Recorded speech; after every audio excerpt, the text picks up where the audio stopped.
નમસ્તે વિદ્યાર્થી મિત્રો, આપણે ધોરણ 12માં વિષય ભૂગોળ એમાં છઠ્ઠો પાઠ દૂર સંસારતંત્રનો જે ચર્ચા આપણે કરતા હતા એમાં આગળ વ્યક્તિગત સંસારતંત્રોની જે ચર્ચાઓ કરેલી, ટેલિફોન છે, ફેક્સ છે, ઇન્ટરનેટ છે, ઈમેલ છે, એના વિશે જે ચર્ચાઓ કરેલી. પછી સમૂહ સંસારતંત્રની વાત કરતા હતા. તો સમૂહ સંસારતંત્રમાં આ બધા જે સંસારતંત્રો છે એ મુદ્રિત માધ્યમ કહેવામાં આવે. શું કહેવામાં આવે છે? તો કે મુદ્રિત માધ્યમ છે એ કહેવામાં આવે. તો મુદ્રિત માધ્યમમાં વિદ્યાર્થી મિત્રો આપણે સમાચાર પત્રો અને સામયિકોની જે છેલ્લે વાત કરેલી. નેક્સ્ટ હવે જોવાનું છે આપણે તો કે આકાશવાણી. એના પછી શું જોવાનું છે એમાં? તો કે આકાશવાણી. જે મુદ્રિત માધ્યમ છે એમાં જે આપણે આકાશવાણીની વાત કરીએ તો ઓલ ઇન્ડિયા રેડિયો.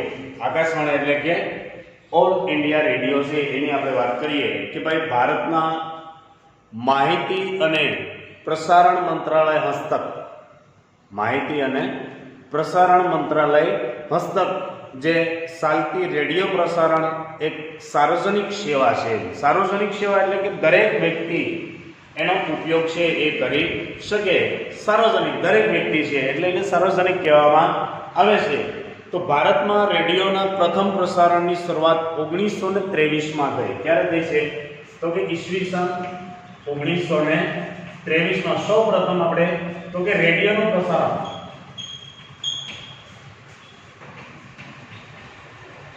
રેડિયોનું જે પ્રસારણ છે એ સૌ પ્રથમ આપણે કહીએ તો કે 1923માં જેની શરૂઆત થઈ અને રેડિયો ક્લબ ઓફ બોમ્બે દ્વારા થઈ હતી.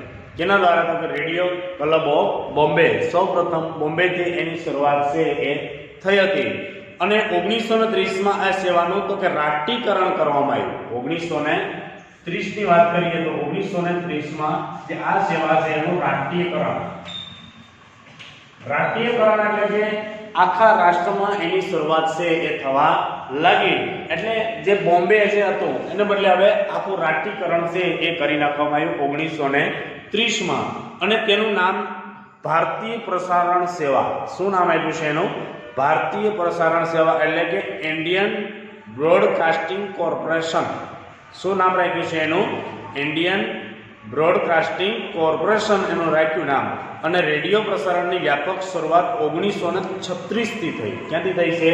વ્યાપક શરૂઆત 1936માં. સૌપ્રથમ 1923માં એનું પ્રસારણ તો કે બોમ્બેથી કરવામાં આવ્યું. પછી 1930માં તો કે એનું રાષ્ટ્રીયકરણ કરવામાં આવ્યું અને 1936માં એને ધીરે વાત છે એ શરૂઆત થવા લાગી. ત્યારે એનું નામ ઓલ ઇન્ડિયા રેડિયો. શું નામ આપ્યું છે? ઓલ ઇન્ડિયા રેડિયો એટલે AIR. એને ઓલ ઇન્ડિયા રેડિયો કહેવામાં આવે. શું કહેવામાં આવે છે? ઓલ ઇન્ડિયા રેડિયોની શરૂઆત છે એ થયું અને 1957માં તેનું નામ બદલી અને શું નામ રાખ્યું છે આપણે? તો કે આકાશવાણી. 1957માં નામ બદલી અને શું નામ રાખ્યું છે એનું? તો કે આકાશવાણી છે એ રાખવામાં આવ્યું.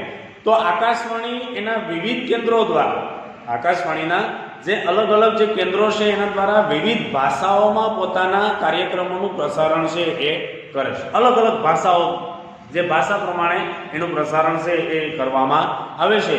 એમાં ખાસ તો કે શિક્ષણ છે, મનોરંજન છે, ગીત સંગીત છે, નાટક છે, ભવાઈ છે, સમાચાર છે, વૈશ્વિક કોઈ એવી ઘટનાઓ, રમતગમત, હવામાન, વ્યાપાર, જાહેરાતો, કૃષિ વગેરે અનેક ક્ષેત્રોની તો કે નવીનતમ માહિતી છે તો કે આકાશવાણી શ્રોતાઓ સુધી તો કે ખૂબ જ ઝડપથી આપણે જોઈએ કે અને અસરકારક રીતે તો કે પહોંચાડવામાં આવે છે. કે આકાશવાણી દ્વારા તો કે દરેક વ્યક્તિઓને, દરેક શ્રોતાઓને, જે સાંભળનારા જે દરેક શ્રોતાઓ છે એને તો કે ઝડપથી આકાશવાણી દ્વારા તો કે કોઈ પણ માહિતી શું પહોંચાડવામાં આવે? તો કે કોઈ પણ જે માહિતી છે એ માહિતી તો કે ઝડપથી ખાસ તો કે પહોંચાડવામાં આવે છે. એમ નવીનતમ માહિતી આપવામાં આવે છે.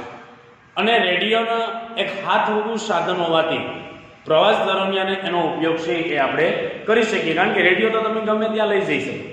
રેડિયો હાથવગું છે. સામાન્ય આજે તમે જો કે પેલા સામાન્ય એમાં નાના મોટા રેડિયો હતા, એમાંથી ધીરે ધીરે સાઇઝ ઘટી અને નાના રેડિયો પોકેટ રેડિયો આવી ગયા, કે પોકેટ એટલે કે ખિસ્સામાં પણ તમે રાખી શકો. આજે ખાસ તો કે એન્ડ્રોઈડ મોબાઈલ આવી ગયા એટલે રેડિયોનું પ્રમાણ ઘટ્યું વિદ્યાર્થી મિત્રો. આજે જે મોબાઈલો આવી ગયા એન્ડ્રોઈડ એટલે મોબાઈલના લીધે આજે રેડિયોનું પ્રમાણ ઘટ્યું.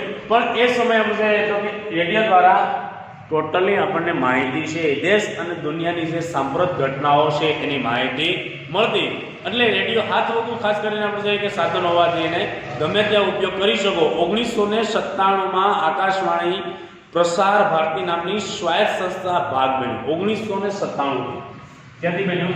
1997ની વાત કરીએ તો આકાશવાણી છે એ ખાસ કરીને પ્રસાર ભારતી નામની એક સ્વાયત્ત એટલે કે સ્વતંત્ર, સ્વાયત્ત મીન્સ કે એક સ્વતંત્ર સંસ્થા છે એનો ભાગ બન્યું. અને આજે દેશના મોટા શહેરોમાં તો કે ખાનગી FM રેડિયો ચેનલો શરૂ થઈ છે. આજે મોટા ભાગના ખાસ કરીને જે પ્રદેશો છે એમાં ખાનગી FM રેડિયો, અને આજે તમને ખ્યાલ છે આપણે વેરાવળમાં પણ FM રેડિયો આવી ગયો, જે માત્ર પેલા બોમ્બે હતો. માત્ર પહેલાં બોમ્બેમાં જે FM રેડિયો હતો અને FM ક્યારેક આપણે બોમ્બેનું જે ટાવર દ્વારા આપણે જોઈએ કે પકડાતું, પણ ધીરે ધીરે હવે તો કે આપણે જૂનાગઢમાં આવ્યું અને આપણા વેરાવળમાં પણ આવી ગયું કે વેરાવળમાં આ જે FM રેડિયો છે એ ચાલુ છે. તો આ રીતે આપણે છે કે FM દ્વારા પણ માહિતી છે એ આપવામાં આવે છે. પછી આવે છે દૂરદર્શન. આકાશવાણી પછી આપણે દૂરદર્શન.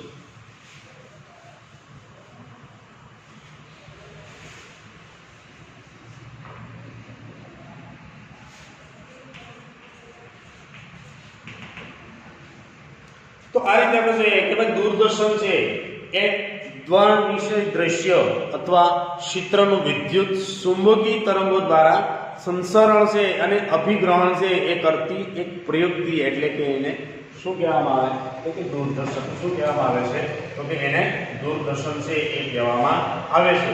કે દૂરદર્શન દ્વારા આપણે શું કરીએ તો કે ભાઈ ધ્વનિશ્ય અથવા કોઈ દ્રશ્ય કે ચિત્રનું વિદ્યુત ચુંબકીય તરંગો દ્વારા સંસરણ કરે છે અને એ પ્રયુક્તિ આપણે જોઈએ કે અભિગ્રહણ કરે છે. એ પ્રયુક્તિ એટલે કે દૂરદર્શન વિશ્વમાં સૌપ્રથમ ટીવી પ્રસારણ 1936માં યુકેમાં BBC એટલે કે બ્રિટિશ બ્રોડકાસ્ટિંગ કોર્પોરેશન દ્વારા પ્રારંભ થયો. 1936માં સૌપ્રથમ વિશ્વમાં ઈસવીસન 1936માં સૌપ્રથમ આપણે જોઈએ કે વિશ્વમાં 1936માં સૌપ્રથમ યુકેમાં એટલે કે યુનાઇટેડ કિંગડમ, યુકેમાં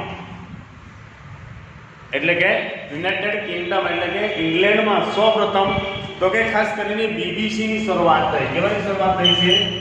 BBC. અને શું કહેવામાં આવે છે? BBC ની શરૂઆત છે એ સૌપ્રથમ 1936માં યુકેમાં થઈ, એટલે નામ આપ્યું બ્રિટિશ બ્રોડકાસ્ટિંગ કોર્પોરેશન દ્વારા પ્રારંભ થયો. પરંતુ 3 વર્ષ પછી જ્યારે બીજા વિશ્વયુદ્ધને લીધે એક ખોરંભે પડ્યું, કારણ કે અહીંયા 1936 ની વાત કરીએ 1939માં તો કે દ્વિતીય વિશ્વયુદ્ધની શરૂઆત થઈ. એને કારણે આ BBC છે એનું ખાસ તો કે નેટવર્ક છે એ ખોરંભે પડ્યું અને એને કારણે કોઈ આગળ વધ્યું નહીં. એટલે અમેરિકામાં NBC એટલે નેશનલ બ્રોડકાસ્ટિંગ કોર્પોરેશન એ 1937માં ન્યુયોર્કની પ્રસારણ કર્યું. ત્યાંથી શરૂઆત કરી.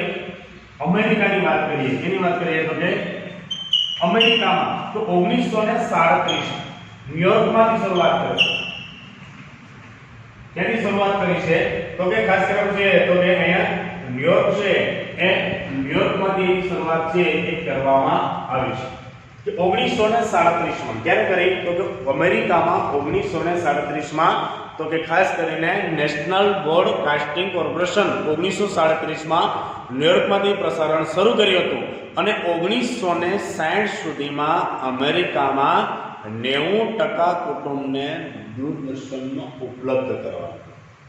કેટલા ટકા? 90% કુટુંબોને દૂરદર્શન છે એ ઉપલબ્ધ કરવામાં આવ્યું. અને આ રીતે આપણે જોઈએ કે 20મી સદીના 7મા દાયકાના અંત સુધીમાં જાપાન, ઓસ્ટ્રેલિયા, સ્વીડન, ફ્રાન્સ વગેરે દેશોમાં એનો પ્રચાર અને પ્રસાર છે એ શરૂ થવા લાગ્યો. આ બધા રાષ્ટ્રોમાં ધીરે ધીરે તો કે દૂરદર્શનનો પ્રસાર છે એનો ફેલાવો છે એ થવા લાગ્યો. અને ભારતમાં દૂરદર્શનનું પ્રથમ પ્રસારણ 15 સપ્ટેમ્બર 1959માં દિલ્હી ખાતે કરવામાં આવ્યું. ત્યારે ભારતની વાત કરીએ આપણે તો ભારતમાં 15 સપ્ટેમ્બર 1959માં 15 સપ્ટેમ્બર 1959માં સૌપ્રથમ દિલ્હી ખાતે ક્યાં શરૂઆત કરવામાં આવી છે તો કે દિલ્હી ખાતે સૌપ્રથમ તો કે 1959માં દિલ્હી ખાતે એનું ખાતે ખાસ કરવામાં છે તો કે પ્રસારણ કરવામાં આવ્યું. ત્યાં દૂરદર્શન ફક્ત દિલ્હીમાં જ જોઈ શકાતું. ત્યારે માત્ર દૂરદર્શન છે એ દિલ્હી સિવાય બીજા કોઈ શહેરોમાં જોઈ શકાતું નહોતું, માત્ર દિલ્હીમાં જોઈ શકાતું. અને દૂરદર્શનના નિયમિત કાર્યક્રમની શરૂઆત 1965માં થઈ. ક્યારે થઈ છે? એના જે નિયમિત કાર્યક્રમો છે એની શરૂઆત ક્યારે થઈ તો કે 1965માં એના નિયમિત જે કાર્યક્રમો છે એની શરૂઆત થઈ છે. ત્યારે આપણે જોઈએ કે રેડિયોની તુલનામાં દૂરદર્શનનો વિકાસ શરૂઆતમાં ધીમો હતો. જે આગળ આપણે વાત કરી આકાશવાણીમાં તો કે રેડિયો છે એની તુલનામાં તો કે દૂરદર્શન છે એનો વિકાસ છે એકદમ ધીમો હતો. કારણ કે ત્યારે ઇલેક્ટ્રોનિક ઉપકરણોની કિંમત વધુ હતી. જે આજના સમયમાં જે ઇલેક્ટ્રોનિક જે ઉપકરણો છે એટલા સસ્તા એ સમયમાં હતા નહીં. એટલે ઇલેક્ટ્રોનિક જે ઉપકરણો છે એની કિંમત વધુ હતી. એટલે 1975 સુધીમાં દૂરદર્શનના કેન્દ્રો મુંબઈ, કોલકાતા, ચેન્નાઈ, લખનઉ, શ્રીનગર અને અમૃતસર છે એ સુધી ખાસ કરીને આપણે જોઈએ તો કે એ સીમિત હતા. એમ આ બધા જે શહેરો છે મેન જે આપણા સિટીઓ છે ત્યાં પૂરતા સીમિત હતા. એ સિવાય તો કે અહીંયા ખાસ કરીને આપણે જોઈએ તો કે બીજા કોઈ શહેરોમાં તો કે આવી રીતે તો કે ખાસ કરીને દૂરદર્શન હતું નહીં. તો દૂરદર્શનના પ્રસારણ માટે તો કે ભાઈ સેટેલાઇટ ટેકનોલોજીનો ઉપયોગ પહેલી વાર 1975 થી લઈ અને 1976માં કરવામાં આવ્યો. સૌપ્રથમ તો કે સેટેલાઇટનો ઉપયોગ એનો ઉપયોગ થયો છે અહીંયા તો કે ખાસ કરીને આપણે જોઈએ તો કે સેટેલાઇટ વગર આપણે જોઈએ કે એનું પ્રસારણ છે એ કરી શકતા નથી. એટલે સૌપ્રથમ સેટેલાઇટની શરૂઆત ક્યારે થઈ તો 1975 ની વાત કરીએ. 1975 કે દૂરદર્શનનું જે પ્રસારણો માટે ખાસ કરીને આ સેટેલાઇટ ટેકનોલોજી છે એનો ઉપયોગ પહેલીવાર કરવામાં આવ્યો. અને દેશમાં રાષ્ટ્રીય કાર્યક્રમ અને રંગીન ટીવીની શરૂઆત 1982માં. પહેલા કોઈ રંગીન ટીવી નથી. આજે આપણે કલર ટીવી કહીએ ને, જે આજે એલઈડી ને એલસીડી ને જે કંઈ ખાસ કરીને ટીવીઓ આવે છે એવી ટીવીઓ હતી નહીં. પહેલા મોટી ટીવી હતી એ પણ બ્લેક એન્ડ વ્હાઇટ. એમાં પણ બ્લેક એન્ડ વ્હાઇટ હતી.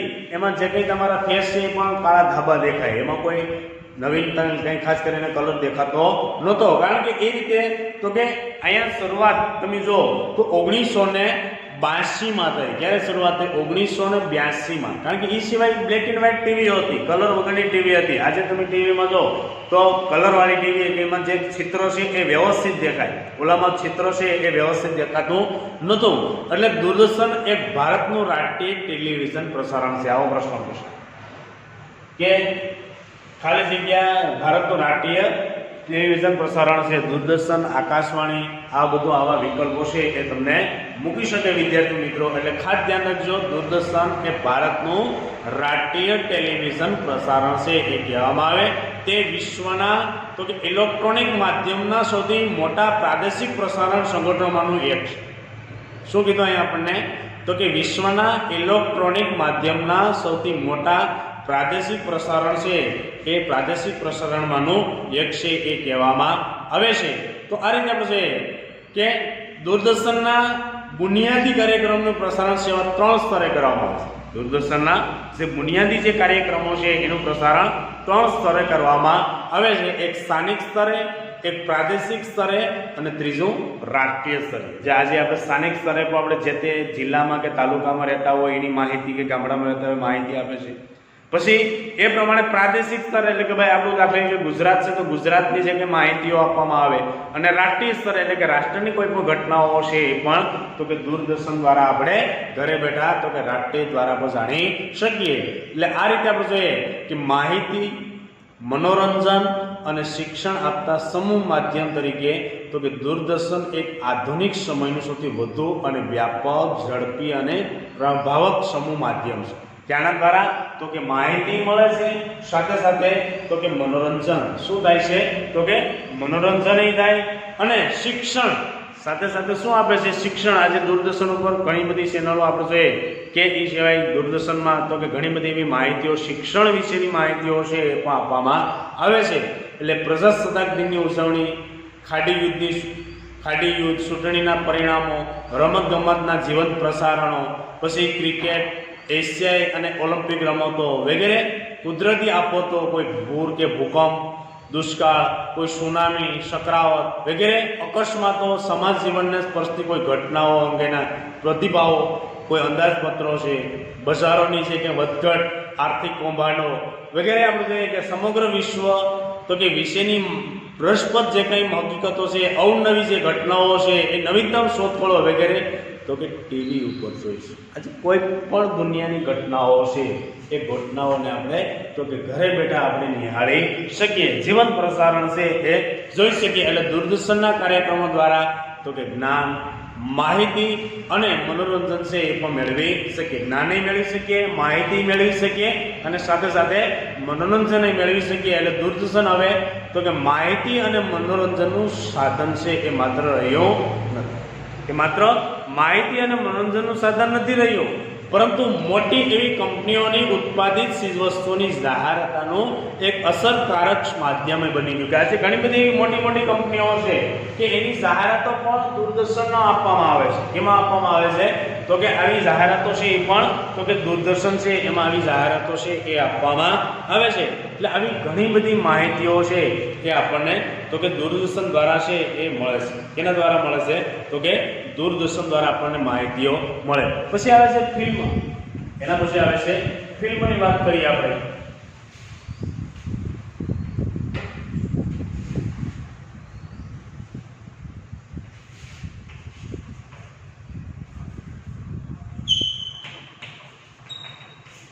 તમે બધા વિદ્યાર્થી મિત્રો જાણો કે આજે પિક્ચર ઘણા બધા એવા ટીવીના માધ્યમ દ્વારા કે મોટી જે સિનેમા ઘરોમાં આપવામાં આવે, તો ખાસ કરીને હોલીવુડ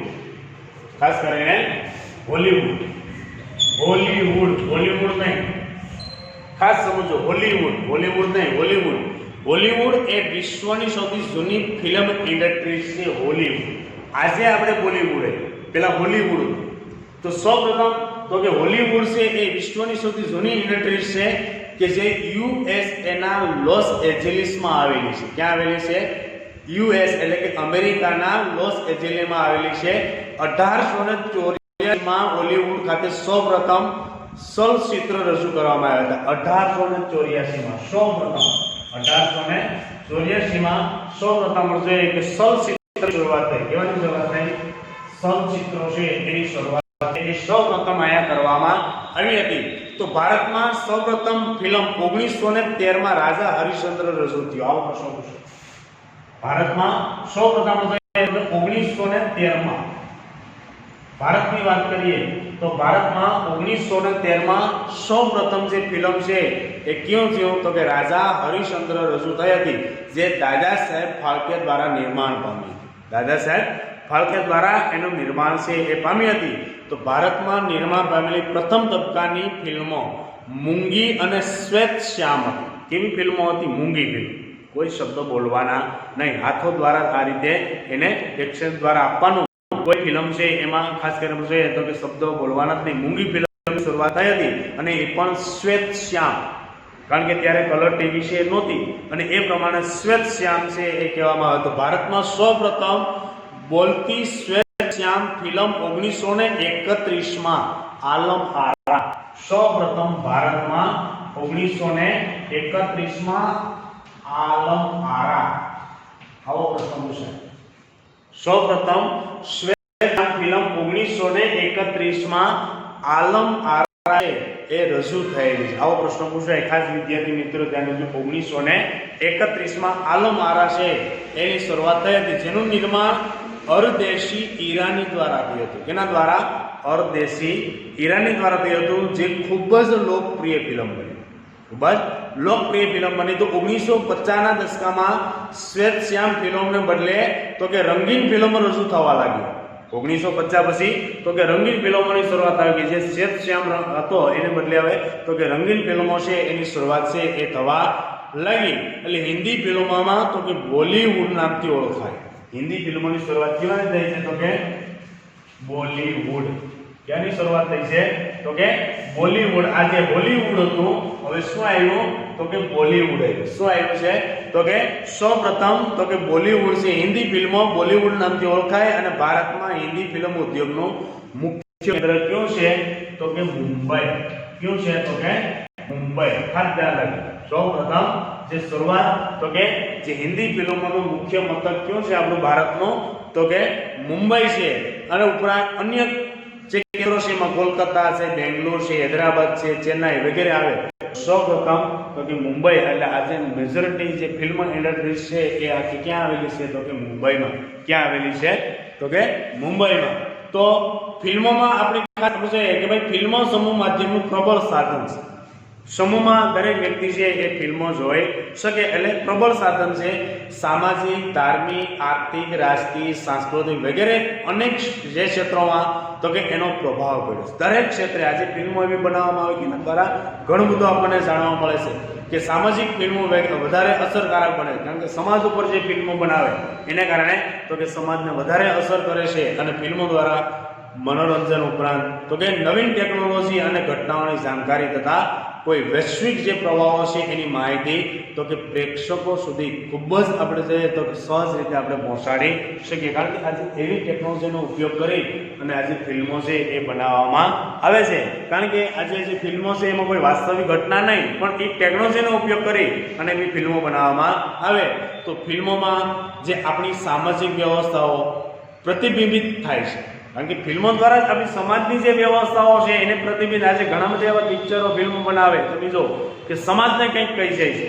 આજે સમાજને કંઈક કહી જાય અને રાષ્ટ્રીય ઉત્થાન માટે સામાજિક વિકાસમાં ભારતીય સંસ્કૃતિને ઉજાગર કરવામાં પણ આ ફિલ્મ ઉદ્યોગ છે, ફિલ્મ ઇન્ડસ્ટ્રી છે એનો ફાળો ખૂબ જ મહત્વનો કહેવામાં આવે કે ભારતમાં સર્વોત્તમ ફિલ્મનું નિર્માણ કાર્ય ખૂબ જ ઝડપથી વિકસિત થયું છે. આજે તમે જો ફિલ્મ ક્ષેત્રે ઘણો બધો વિકાસ છે એ ભારતમાં થઈ રહ્યો છે. અને અત્યારે આધુનિક ઉપકરણો દ્વારા તો કે ભાઈ એવી ઊંચી ગુણવત્તાવાળી ફિલ્મોના નિર્માણને કારણે તો કે ભારતીય સિનેમા ઉદ્યોગ છે એ વિશ્વના ઉદ્યોગની હરોળમાં એક આવીને ઊભો છે. એટલે ભારતમાં હિન્દી ભાષા ઉપરાંત એવી જે પ્રાદેશિક ભાષાઓ છે એમાં પણ તો કે ઘણી બધી એવી ફિલ્મોનું નિર્માણ છે એ કરવામાં આવ્યું છે. આજે તમે જો આપણે ગુજરાતમાં ગુજરાતી ભાષાની ફિલ્મો બનાવવામાં આવે, પછી મહારાષ્ટ્રમાં તો મરાઠી ભાષાની ફિલ્મો, એમ દરેક ક્ષેત્રે છે કે દરેક પ્રદેશોમાં જે ભાષા પ્રમાણે પણ એવી ફિલ્મો બનાવવામાં આવે.